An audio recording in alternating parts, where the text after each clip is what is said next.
How to invite friends in Tonkeeper.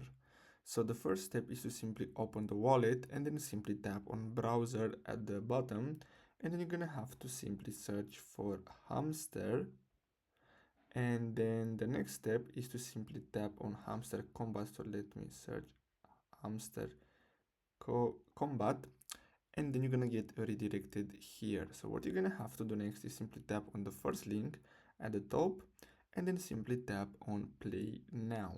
Then you're gonna get redirected to Telegram and then simply tap on start and then simply tap on play at the bottom, and then you're gonna have to wait until the game loads up, and then you're gonna have to simply tap on friends and then simply tap on invite a friend, and then you're gonna be able to send and share this link with them. So basically that's all you have to do. I hope you found this video helpful. Don't forget to like and subscribe. Thanks for watching.